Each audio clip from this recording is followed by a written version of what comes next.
is that friendship and that communication for the rest of your marriage.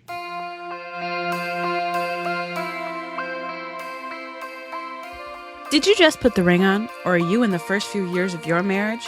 Welcome to the First Year Marriage Show, a podcast dedicated to helping newlyweds navigate the first few years of marriage. My husband, Marcus, and I will be sharing marriage tips to help you build a strong foundation for your marriage.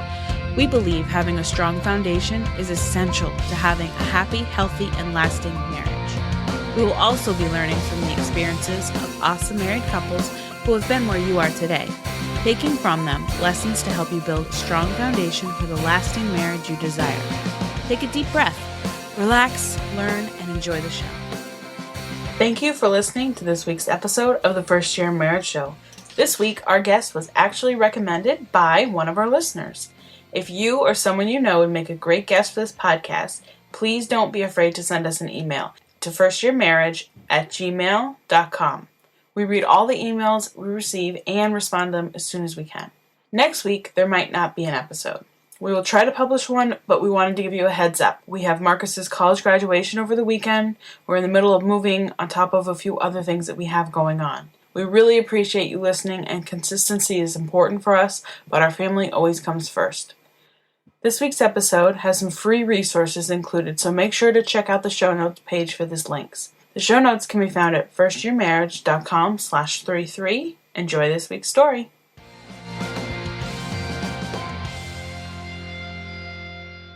Hello, listeners, and welcome to this week's episode of the First Year Marriage Show podcast. I am your host, Marcus Kusi, and for this week, our guest is Paul Angone.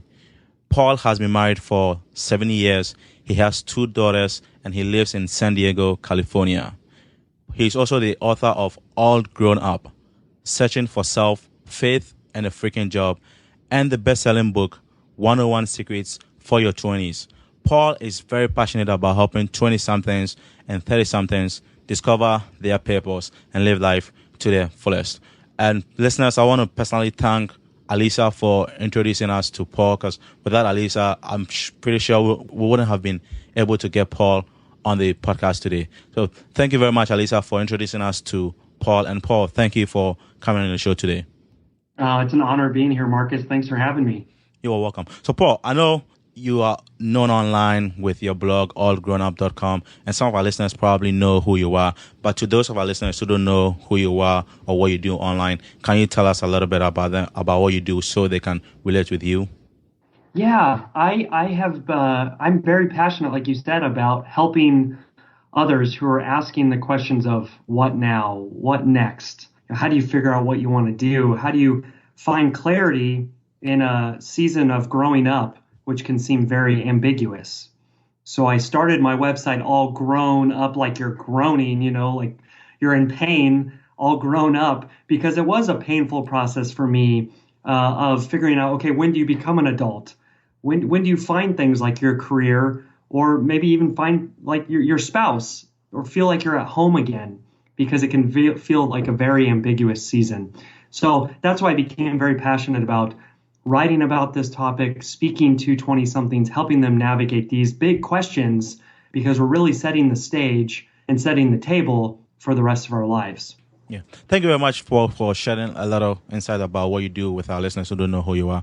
I know being a 20-something myself, it's not easy trying to figure out what you want to do, what you want to pursue career-wise, what statement or legacy you want to leave for your kids, or the impact you want to make in this world. So I really appreciate you devoting your life to helping us 20-somethings and 30-somethings be able to fulfill our dreams and be able to make an impact in our lives through our 20s and our 30s. Yeah, definitely. It is such an important thing, and something that I don't think we talk about enough. And a lot of people I reach out to, or I have conversations with, they feel very alone in this kind of struggle, in the anxiety that can come about from these big questions. So I do think it's really important, just like what you guys are doing here, to open up that conversation and be honest and say, hey, this is not as easy as I thought it would be. So let's talk about it, and not just look at each other's fake Facebook profiles and think we all have it figured out, because we don't. Yeah, we definitely don't. Even though Facebook portrays it as like we know what is going on, we have figured it out, I think for a lot of us, we probably don't know what we really want to do, or we haven't figured it out yet. Exactly. Yeah. I know you got married in your 20s, and getting married in the 20s is not that easy. If you were to pick one or two words to describe that first year that you got married, what do you think it will be? I would say adventure and complex. Adventure and complex. Yeah, it was very complex. It wasn't extremely simple, but it was an adventure and it was a lot of fun as well. And with the adventure and fun, I know we'll get into the adventure and the fun that you had aspect of your marriage during that first year. What are some of the things that really made your marriage complex during that first year? Yeah, I think one of the main things that made it complex is my wife and I really were doing kind of the opposite of what the stereotypes are of what a man and woman should be doing. Because my wife was working as a financial advisor in a very intense role, building a client list and going to work and working in a very intense kind of sales job, where I was a struggling author and working some side jobs, but mostly just an aspiring author, which is a glamorous way to say I was unemployed and trying to write a book. And so we really were doing a role reversal where I was making our lunches and I was doing the laundry and buying groceries and taking care of the house. And my wife was the one that was earning most of the paycheck that first year. So we really were doing a different kind of role that maybe neither one of us expected, but it actually ended up working for us. But there was definitely some things we had to talk through as we were going through that process. And what are some of the things that you guys had to talk through? I know with that first year, whilst you're going through that role reversal, for instance, with our marriage, I stayed home because I couldn't work in the US and actually was working and going to school and helping us pay the bill. So I know it's not easy, it's not difficult, but what are some of the things that you guys did or went through during that first year? Yeah, I think it was realizing that we are a partnership and we're both going to invest in each other and in each other's lives. And sometimes with that investment, you don't necessarily see the payoff right away and you make some sacrifices. And so for both of us, and in different seasons of our marriage, we've gone back and forth where we've made investments in each other.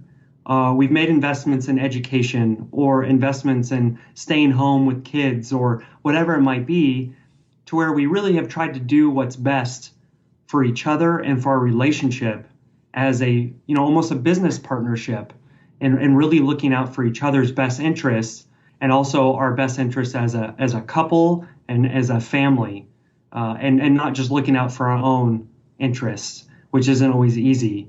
And I don't always do that perfectly, but that's been our goal.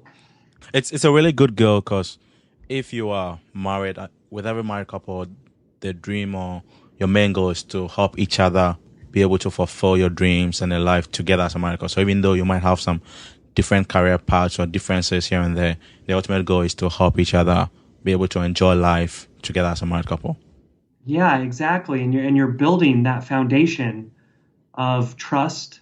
You're building that foundation that your family is going to be standing on for the rest of your life. So I do think it's really important that you're building it on substantial things and having those honest, hard conversations at times as the two rivers that are coming together can make some rocky waves as they converge. So you have to really talk it through because it's not going to go seamlessly all the time, as we all know, as we go through those first couple of years of marriage. Yeah, it's not easy at all. It's a lot of fun when you look back towards that first year, but if you're in your first year right now, you're going through that period, you might think it's never going to end, but trust us, it's definitely going to come to a time that it's going to end, and you'll be proud you went through that period because you'll be able to learn a lot that you can apply going forward in your marriage also. Exactly. Yeah. I know with the first year, there are a lot of adjustments that couples have to make, and with most of our listeners, whilst they're going through this adjustments period, they don't know what to do with the things that they're experiencing in terms of emotions, in terms of duties or role playing. Share with us some of the adjustments that you guys had to go through and what you did to be able to move forward from that adjustments period, because it's not easy living together under the same roof if you've not lived together before you got married? Yeah, I think I went into marriage with this expectation that marriage was somehow going to fix a lot of my problems. I think somehow, honestly, I struggle with things like anxiety or depression at times, or insecurities that I might have, where I feel lonely, or different things like that. And I think in my head, I kind of thought, well, getting married will help with these issues because I'll be with somebody all the time, or I'll be in a house and I won't be by myself. So naturally, I won't feel lonely. Where that's definitely not the case, I think, for a lot of us. I think marriage really is the beginning of figuring out how many problems you really have, because you can't really hide your baggage anymore. Our spouses have a great way of uncovering the bags that Yeah. you've been trying to hide in your back closets that no one else has maybe seen. And so that was definitely a process that I had to learn that, my spouse can't fix everything for me, and I can't have those expectations that she is. And I, in turn, can't fix everything for her. There has to be much more to that process, that relationship, where we're not looking for each other to heal our insecurities, because that is a weight and a responsibility that neither one of us can carry. Yeah. And with the adjustments that you guys were going through, did you have to sit down together, or did you go through like a difficult moment, like maybe you had a really silly fight or an argument that brought up issues that you're like, okay, let's sit down and talk about these things that we are going through? Because I think, Yeah, I think we all go through communication training for, 15, 18 years of our lives, and it's called our family, which we really were taught how to communicate, especially in relationships. And I don't think I really realized how deeply that affects you until you're married yourself and you start reenacting probably a lot of the things that you saw your parents do or you saw your parents didn't do. yeah. And so for me, that was a tough realization. I had to learn one thing I definitely had to start working on in a very early time in our relationship was where I would, when we'd get in arguments or discussions, I would feel very defensive. I would feel like I am being attacked. So then I would kind of go from, maybe a level 2 as far as, we're having a kind of a discussion. I would jump it up to a level 9 pretty fast, meaning, I'd get very defensive and my voice would start to raise and my anger would start to boil, because I felt like I was in a fight. When really in my wife's eyes, she just wanted to have a conversation. And she would say, well, why are you getting so angry? Why are you jumping so high? I'm not trying to battle you on this. Yeah. So that was definitely something that it was scary to see that, where you don't want to be like that. I don't want to be angry and I don't want to be raising my temper. So that was definitely something that I saw that wasn't pretty in my own life that first year. So what did you do? Like, did you have to pick up a book to read, or did you have to go talk to a married couple or a counselor to be able to work on yourself? Because I know being trained for 18 years to see the communication pattern as one way and then deciding during that first year to change all of that, it's not going to be an easy transition at all. No, yes, you definitely need to do this in community, I think. I think a lot of us try to do life too much alone, especially in marriage. As things get difficult, you maybe don't want to open up and share with other people because you don't want to appear weak or you don't want to appear like you have it all together. And so it was definitely a process for myself and my wife where we would, seek out older couples as mentors that we could meet with and talk with and share our problems and things we were struggling with. So that was definitely big for us, finding those couples at church or finding other mentor couples in our lives that were further along the path than us. And then definitely at different points in my life, I've gone to counseling myself where, I've gone and seen a counselor and talked about things that I'm struggling with to get insight into why am I repeating these patterns? What patterns have I picked up that I need to start working on, and how do I do that, and gaining some tools for that. So I definitely think we all need to be very intentional about seeking out help, and that there's no shame in seeking out help. We all need help. It's those that think they don't need help at all that usually need the most help out of all of us. Yeah, that's definitely true. I'm of the philosophy that whatever thing that you do, if you're doing something that you've realized that you are really suffering or struggling with, the best thing you should do right in the beginning is to seek help, just to ask someone a question about whatever you're going through, so they can help you and then point you in the right direction. Yes, definitely. Yeah, we need to own up to the things we don't to our own weaknesses because they're there. And so we have to realize that and not keep deflecting it on our spouse that it's their problem or their issues that are the problems in our marriage when really we have a big part of it ourselves and we have to be honest enough to own up to those. Yeah, and it's very, very easy to just put all the pressure or everything you're going through onto your spouse, especially during that first year that you don't know that, there are things that are going on in the background that is really impacting you or causing you Oh to behave yeah. that way. Totally. Yeah. We always think, well, if they would just do this differently, or if they would just stop annoying me in this way, or if they could just figure it out, which is so, and it's just, sometimes we don't even talk about it. We just are thinking these things because we somehow think that they should be acting more like us, where our spouse is probably thinking, well, why can't they act more like me? And so it becomes this kind of pattern that if you don't jump into and talk about, it can become very negative pattern very quick. Yeah. With your 7 years of married life experience, what do you think is the most difficult moment that you guys have had in your marriage, and you had to do something to change the patterns or things that you were going through so you could overcome those issues? Something that you think really was a turning point in your marriage that our listeners can learn from your experience? Yeah, I think one of the most difficult points of our marriage probably came a little bit later, but I think it's probably family pressures a little bit, getting the pressures from different family members that maybe think they know how your marriage should be or they know how your family should be and they want to influence it. And I think our family members sometimes have very good intentions, but also sometimes I think we have family members that don't give us the space we need to create a life for our own.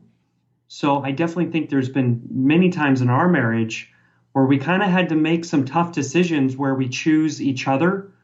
We choose our relationship, our marriage, over choosing maybe even our parents or siblings or anything else that is trying to put themselves as the authority over our marriage. And we really had to war almost for each other.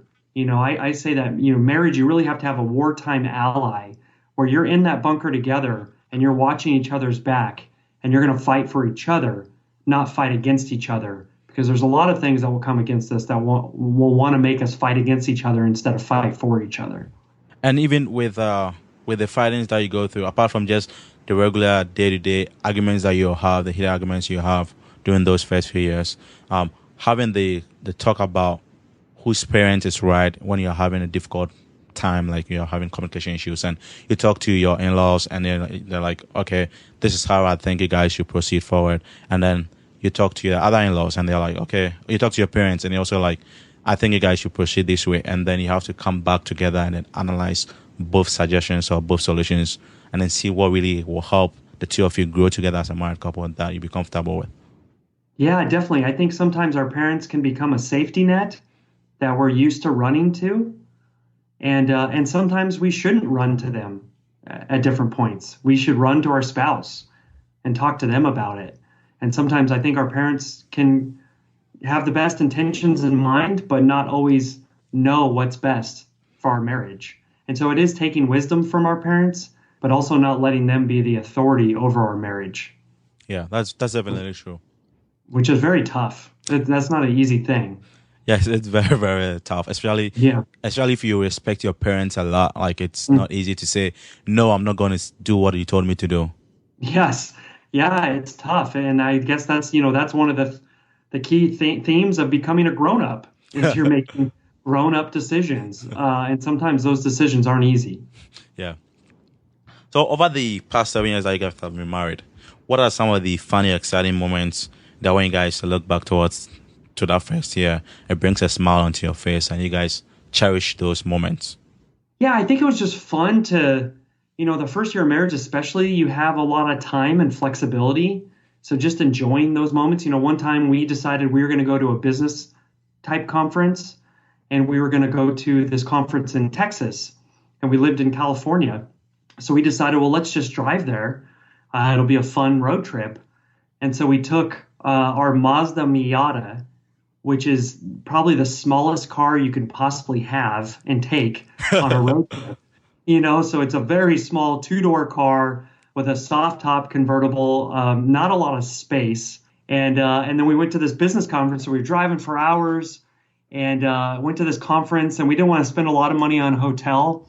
So we were staying in like a hostel communal living environment in Austin, Texas, and sleeping on like a mattress on the floor in some room.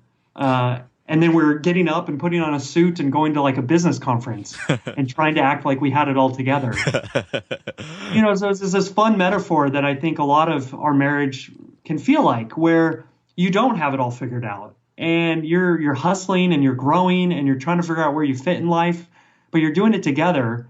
And that can be a really fun adventure. And that was a fun memory for my wife and I, where we think back to laying on that mattress on some floor in some hostel, and how that helped us grow together, those shared experiences of us doing this adventure together.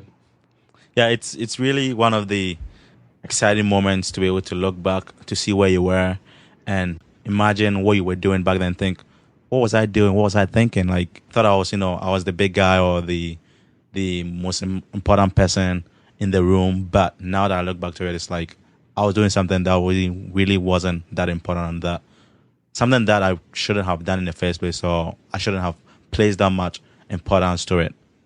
Oh yeah, I mean, marriage is if you want to become humble, get married. Because that'll teach you a lot of humility one way or another. Yeah, and if it doesn't teach you humility, it's most likely you're going to get divorced. Yes, exactly. Yeah. I know with marriage, there are a lot of things that couples do to improve themselves.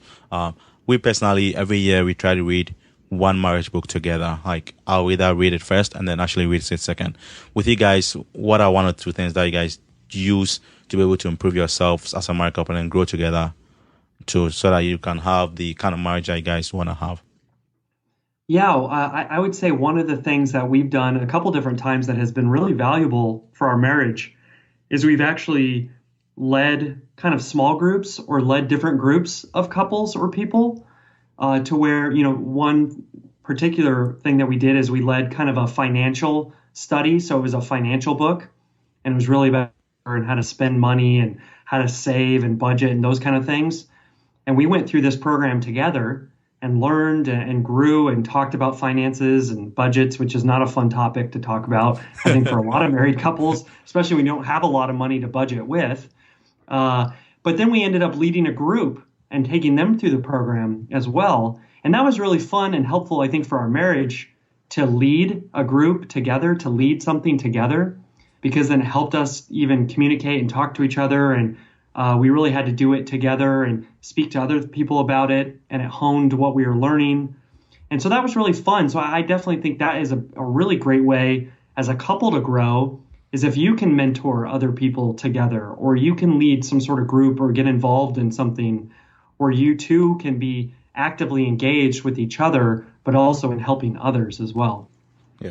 And with the leading or mentoring of other couples, or even a group in a group setting, I think personally it helps keeps you guys accountable and keeps you guys on top of things. So if you're telling the couples, okay, you guys need to go on date nights every week or every month, then it really helps you guys to also do the same thing, because you don't want to be telling people to do something you are not doing. Yes, exactly. Yeah, it's tough standing in front of people and feeling like a hypocrite. So that definitely is a great motivator to actually do the things you're talking about. Yeah. And do you mind sharing that financial class that you guys, was it something personal, or you guys? No, it was called Crown Financial, and I believe it's still around. Crown, like CROWN, Crown Financial.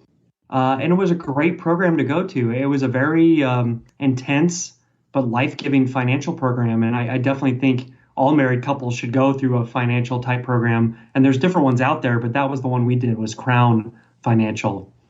Yeah. Thank you very much, Paul, for sharing this resource. I know our listeners have mostly heard about Dave Ramsey's FPU, but I'm pretty sure you're shedding light on Crown Ministries, an option that other people can check out and see which one will suit them. Yes, exactly.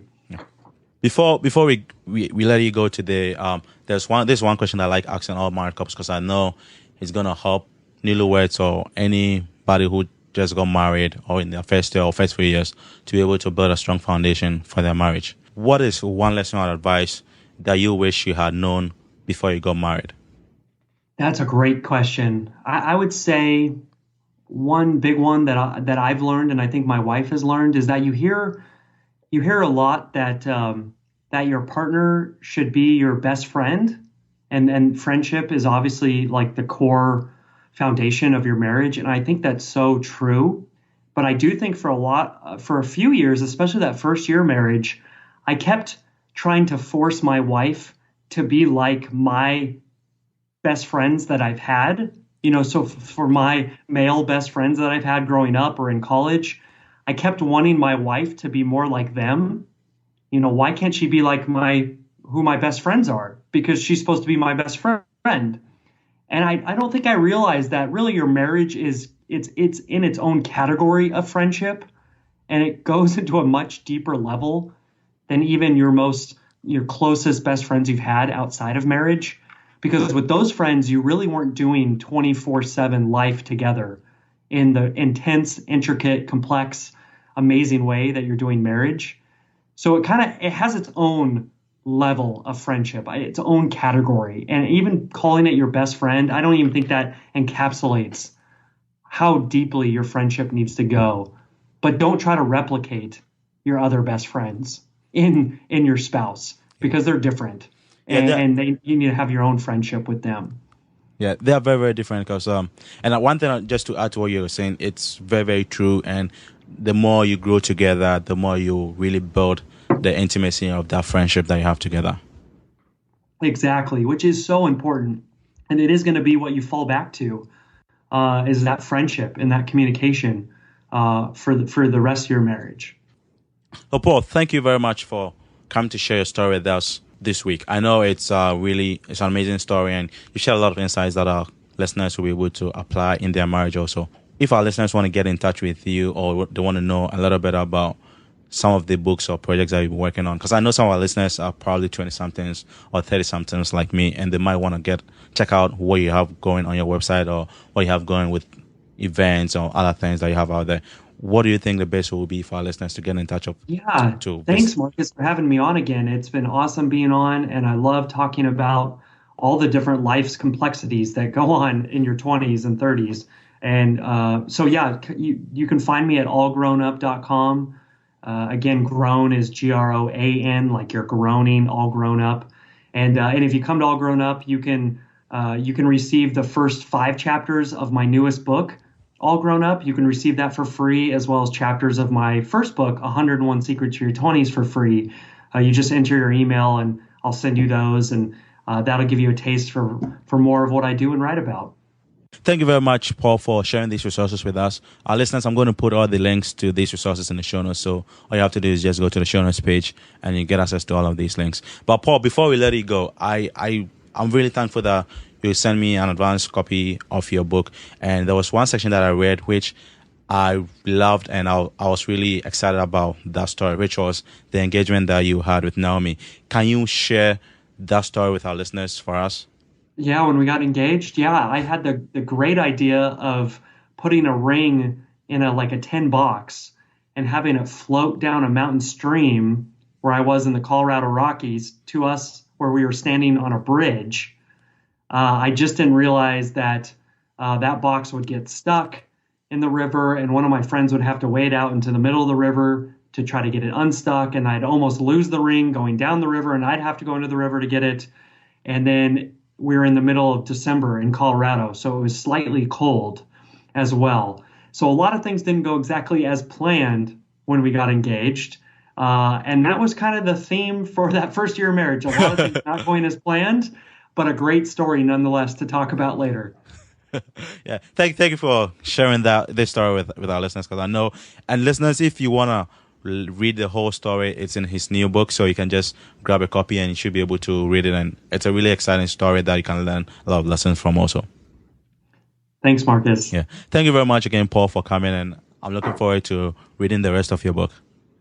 Awesome. Thank you. Thank you.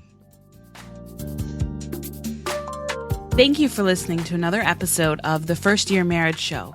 To submit a question, feedback, or suggestions for the podcast, visit firstyearmarriage.com/feedback. Apply what you've learned today and build a strong foundation for the happy, healthy, and lasting marriage you desire. Enjoy your marriage. Enjoy your life.